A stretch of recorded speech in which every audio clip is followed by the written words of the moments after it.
चैत्र नवरात्रि के चतुर्थ दिन की आप सबको शुभकामनाएं। इस समय पवित्र चैत्र नवरात्रि का आरंभ हो चुका है। आज चौथा दिन है और आज के दिन माँ कुष्मांडा की पूजा अर्चना की जाती है। आज दिन है 22 मार्च 2026। जरा एक बार सोच के देखिए कि इस ब्रह्मांड की रचना के पहले क्या था। कोई ग्रह नहीं, कोई तारा नहीं, कोई सूर्य नहीं, कोई आकाश नहीं, कोई जल नहीं, कोई वायु नहीं, सिर्फ अंधकार। एक असीम अनंत भयावह जिसका ना आदि था ना अंत।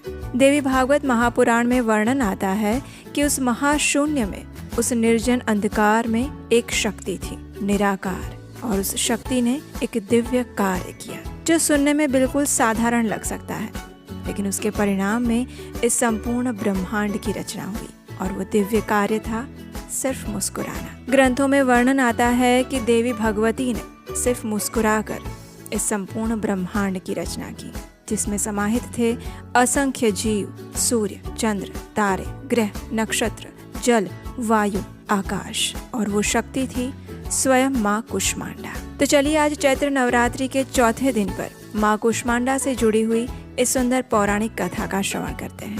आइए नवरात्रि के चौथे दिन की व्रत कथा का आरंभ करते हैं। प्राचीन काल की बात है। कौशल देश में देवदत्त नाम से विख्यात एक ब्राह्मण रहता था। उसकी कोई संतान नहीं थी। पुत्र प्राप्ति के लिए उसने सविधि पुत्रेष्टि याग आरंभ किया। तमसा नदी के तट पर जाकर उसने उत्तम यज्ञ मंडप बनवाया। यज्ञ करने में निपुण, वेद के पूर्ण ज्ञाता ऐसे ब्राह्मणों को बुलाया। विधि विधान पूर्वक यज्ञ वेदी बनवाई, अग्नि की स्थापना की, और इस प्रकार द्विजवर देवदत्त विधि पूर्वक इस पुत्र कामेष्टि यज्ञ में सम्मिलित हुए। देवदत्त ने उस यज्ञ में मुनिवर सुहोत्र को ब्रह्मा, याज्ञवल्क्य को अर्धवायु, बृहस्पति को होता, पैल को प्रस्तोता और गोभिल को उद्गाता और अन्य उपस्थित मुनियों को सदस्य बनाकर उन्हें विधिवत धन दक्षिणा में दिया। सामवेद का गान करने वाले मुनिवर गोभिल उद्गाता होकर सातों स्वरों के साथ रथंतर मंत्र का उच्चारण कर रहे थे। स्वरित स्वर से मंत्रगान हो रहा था।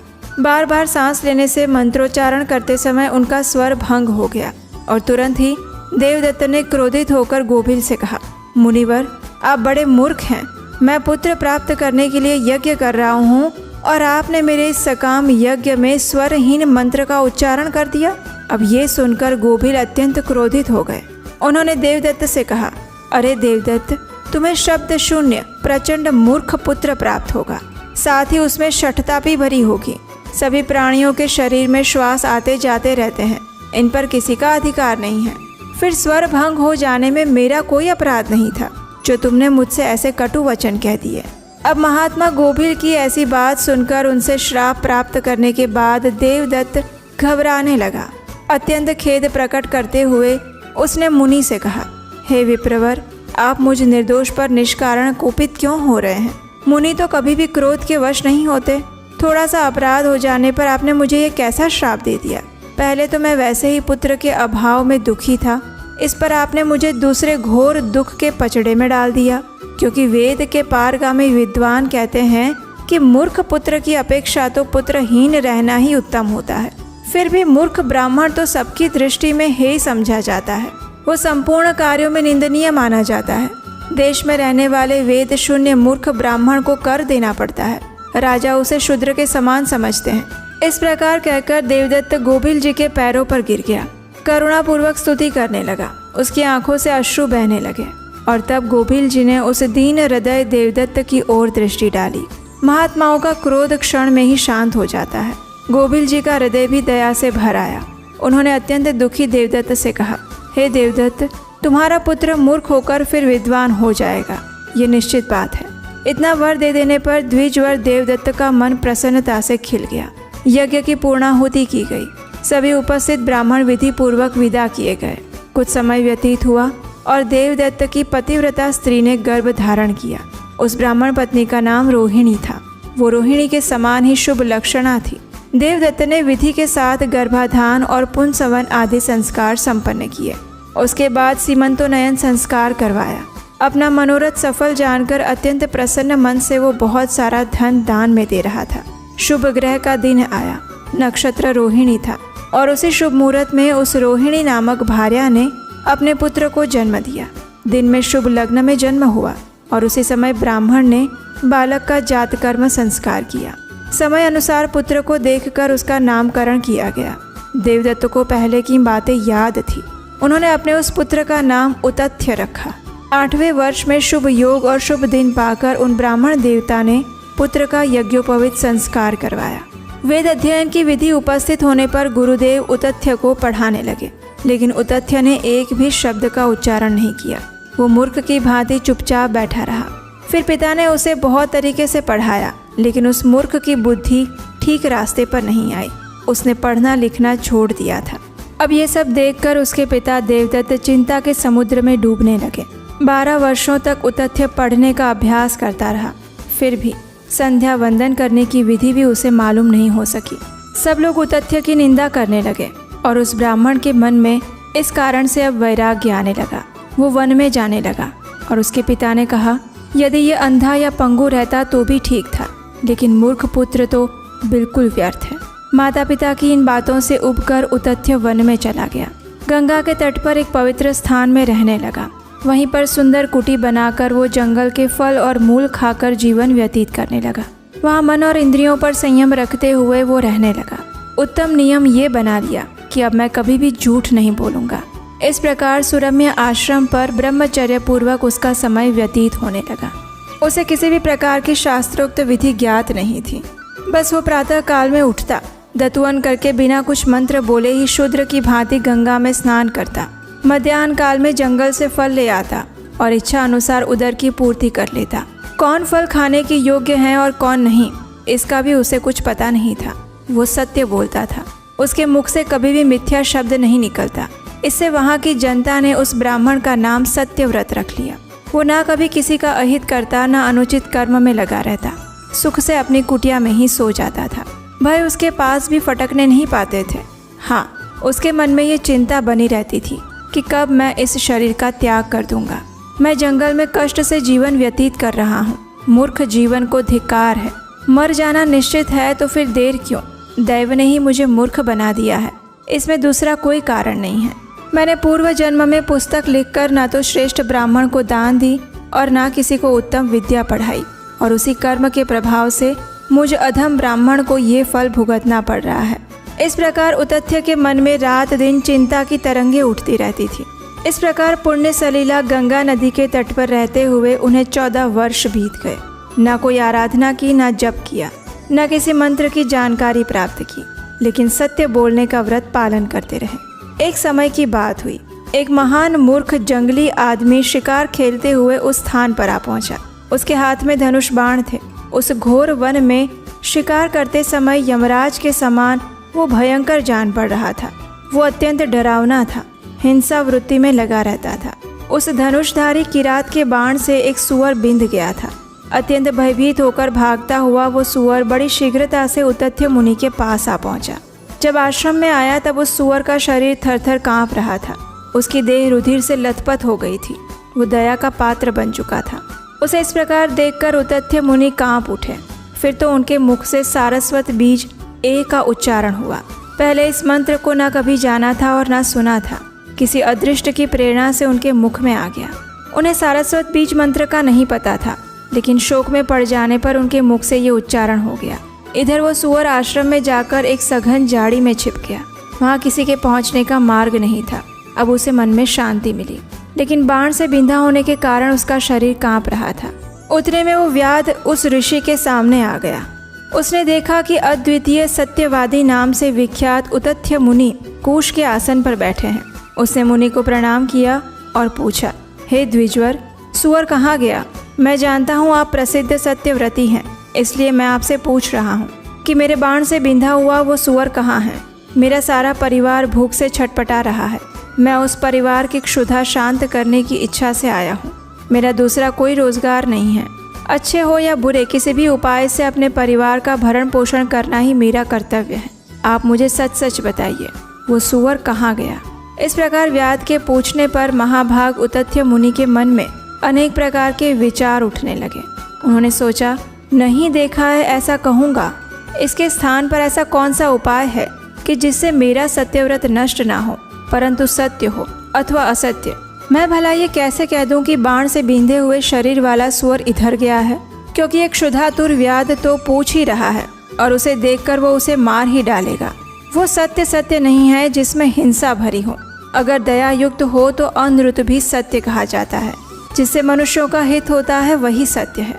मैं ऐसा क्या उत्तर दूं जिससे मेरी वाणी भी झूठ ना हो। इस प्रकार धर्म संकट में पड़कर उतथ्य सोचने लगा, लेकिन किसी निर्णय पर नहीं पहुंच सका। जब उतथ्य ने बाण से छिदे हुए दयापात्र सुअर को देखा था, उस समय उनके मुंह से अनायास ही एक शब्द निकल पड़ा था। ऐ भगवती का वाग्बीज मंत्र है। अतः उसे सुनकर भगवती देवी प्रसन्न हो गई। उन्होंने उतथ्य को अलभ्य विद्या प्रदान कर दी। भगवती के वाग्बीज मंत्र का उच्चारण हो जाने से मुनि को संपूर्ण विद्याएं आत्मसात हो गई। प्राचीन समय में जैसे वाल्मीकि ऋषि हो चुके हैं, वैसे ही उतथ्य मुनि एक महान कवि बन गए। सत्य बोलने की अभिलाषा रखने वाले धर्मात्मा उतथ्य दयाशील तो थे ही। अब उन्होंने धनुष बाण लेकर सामने खड़े हुए उस व्याध से कहा, हे व्याध, देखने वाली जो आँख है वो बोलती नहीं, और जो वाणी बोलती है उसने देखा नहीं। फिर तुम अपना कार्य साधने की धुन में लगे हुए क्यों बार बार पूछ रहे हो। मुनिवर उतथ्य के ऐसा कहने पर वह पशुघाती व्याध चला गया, और अब वही उतथ्य एक दूसरे वाल्मीकि की भांति प्रकांड विद्वान हो गए। सारे भूमंडल में सत्यव्रत नाम से उनकी प्रसिद्धि हो गई। उसके बाद उन्होंने सारस्वत बीज मंत्र ऐ का विधिवत जाप किया, और फिर उनकी ख्याति चारों ओर फैल गई। इस कथा को मुनिगण बहुत विस्तार से कहते हैं, और ये समाचार सुनकर जिन पिता ने उतथ्य को त्याग दिया था, वे स्वयं आश्रम पर आए और बड़े आदर के साथ मुनि उतथ्य को अपने घर पर लौट कर ले गए। इसलिए हे राजन, उन आदिशक्ति भगवती जगदम्बिका की भक्ति पूर्वक सदा उपासना करनी चाहिए। वे पराशक्ति ही सारे जगत के कारण हैं। इसलिए सभी को वेदों में कथित विधि के अनुसार उन भगवती देवी का यज्ञ आरंभ करना चाहिए। निश्चय ही वे संपूर्ण मनोरथों को पूर्ण करती हैं। भक्ति पूर्वक उनका स्मरण, पूजन, ध्यान, नाम उच्चारण और स्तवन किया जाए तो देवी भगवती अभिलक्षित प्रयोजनों को सिद्ध कर देती हैं, और इसीलिए सभी लोग उन्हें कामदा भी कहते हैं। तो ये थी देवी भगवती की एक सुंदर पौराणिक कथा देवी भागवतम से। चलिए अब हम माता कुष्मांडा की कथा का श्रवण करते हैं। नवरात्रि के चौथे दिन माँ कुष्मांडा की पूजा आराधना की जाती है। कई बार लोग जब पहली बार कुष्मांडा नाम सुनते हैं तो थोड़े आश्चर्यचकित हो जाते हैं कि आखिर इसका अर्थ क्या है।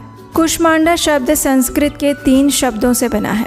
कु का अर्थ है छोटा, उष्मा का अर्थ है उष्णता या ऊर्जा, और अंड का अर्थ है ब्रह्मांड, यानी वो शक्ति जिसने अपने छोटे से हल्के से स्मित से संपूर्ण ब्रह्मांड की रचना कर दी, वही है माँ कुष्मांडा। पौराणिक कथा के अनुसार जब इस सृष्टि का आरंभ नहीं हुआ था, तब चारों ओर केवल अंधकार ही अंधकार फैला हुआ था। न आकाश था, न पवन, न जल, न धरती, न सूर्य और न ही चंद्रमा। सब कुछ शून्य और निर्जीव था। ऐसे में जब कोई कल्पना भी नहीं कर सकता था कि जीवन कैसे उत्पन्न होगा, उस समय एक अद्वितीय दिव्य ऊर्जा का प्रादुर्भाव हुआ, और ये ऊर्जा और कोई नहीं अपितु स्वयं आदि शक्ति माँ दुर्गा का स्वरूप कुष्मांडा थी। कहते हैं कि देवी ने बस एक हल्की सी मुस्कान के साथ उसी क्षण संपूर्ण ब्रह्मांड की रचना की और संपूर्ण अंधकार को नष्ट कर दिया। उस मंद स्मित से अनगिनत सूर्य उत्पन्न हुए और प्रकाश ने पूरे ब्रह्मांड को आलोकित कर दिया, और यही कारण है कि उन्हें सृष्टि की प्रथम सर्जक कहा जाता है। उनका स्वरूप अत्यंत तेजस्वी और अद्भुत है। वे सिंह पर सवारी करती हैं। उनकी 8 भुजाएं हैं, और प्रत्येक भुजा में वे अलग अलग आयुध और दिव्य वस्तुएं धारण करती हैं। उनके एक हाथ में कमंडलू है तो एक में धनुष बाण, एक में अमृत से भरा कलश है तो एक में सुदर्शन चक्र, एक हाथ में गदा सुशोभित है तो दूसरे में कमल, एक में जपमाला है तो दूसरे में वर मुद्रा। उनके हाथ में जो कलश होता है उसमें अमृत, रुधिर और मधु जैसी विशेष शक्तियाँ होती हैं, और इसलिए उन्हें अष्टभुजा देवी के नाम से भी जाना जाता है। सूर्यदेव की ऊर्जा स्वयं माँ कुष्मांडा से मिलती है, और उनका निवास स्थान सूर्य लोक बताया गया है। तो ये थी माँ कुष्मांडा की संपूर्ण पौराणिक कथा।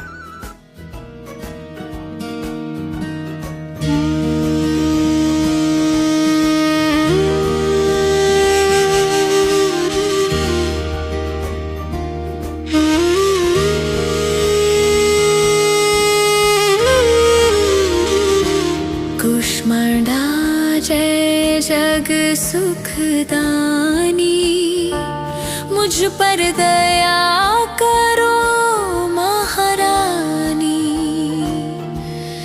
पिंगला ज्वालामुखी निराली, शाकंभरी माँ भोली भाली। लाखों नाम निराले तेरे, भक्त कई मत वाले तेरे। भीमा पर्वत पर है डेरा, स्वीकारो प्रणाम ये मेरा। सबकी सुनती हो जगदम्बे, सुख पहुँचाती हो माँ अम्बे। तेरे दर्शन का मैं प्यासा, पूर्ण कर दो मेरी आशा। माँ के मन में ममता भारी, क्यों ना सुनेगी अरज हमारी। तेरे दर पर किया है डेरा, दूर करो माँ संकट मेरा। मेरे कारज पूरे कर दो, मेरे तुम भंडारे भर दो। तेरा दास तुझे ही भी ध्याए, भक्त तेरे दर शीश झुकाए। कुष्मांडा जय जग सुखदानी, मुझ पर दया करो महारानी। कुष्मांडा जय जग सुखदानी, मुझ पर दया करो महारानी। कुष्मांडा माता की जय, जग सुखदायिनी की जय।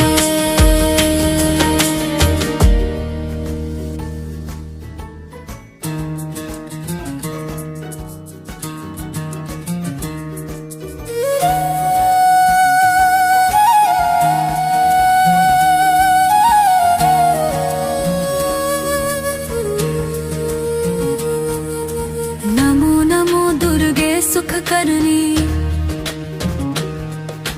नमो नमो दुर्गे दुख हरनी। निरंकार है ज्योति तुम्हारी, तेहु लोक फैली उजियारी।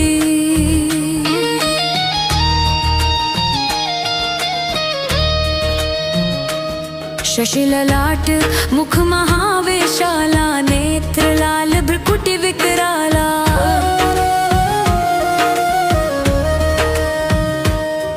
रूप मातु को अधिक सुहावे, दर्श करत जन अति सुख पावे।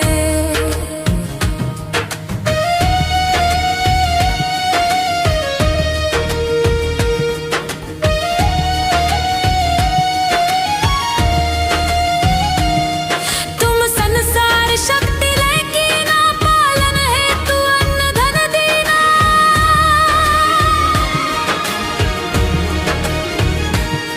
अन्नपूर्णा हुई जगपाला, तुम ही आदि सुंदरी बाला।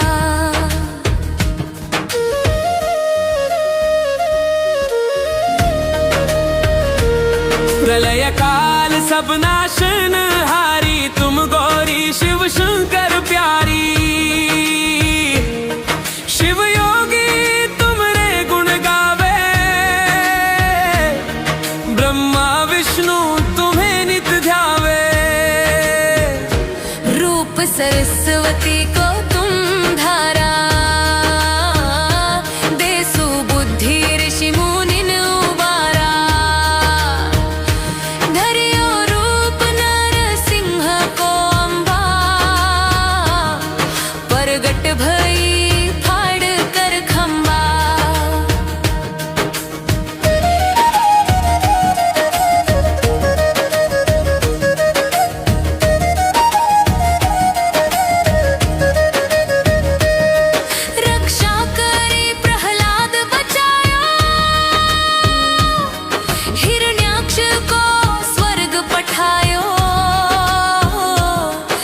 लक्ष्मी रूप धरो जग माही, श्री नारायण अंग समाही। हिंगलाज में तुम्ही भवानी, महिमा मीत न जात बखानी। मातंगी अरु धूमावती माता, भुवनेश्वरी बगला सुखदाता।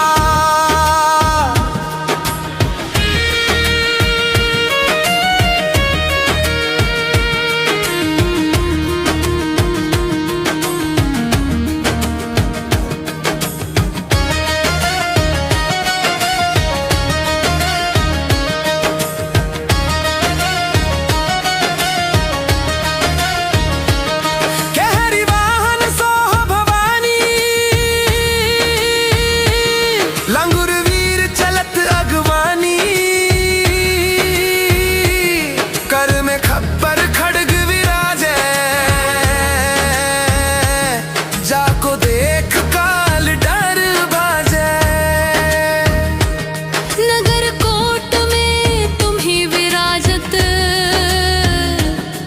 तिहु लोक में टंका बाजत। शुंभ निशुंभ दानव तुम मारे, रक्त बीज शंखन संहारे। परिगाढ़ संतन पर जब जब भई सहाय मातु तुम तब तब।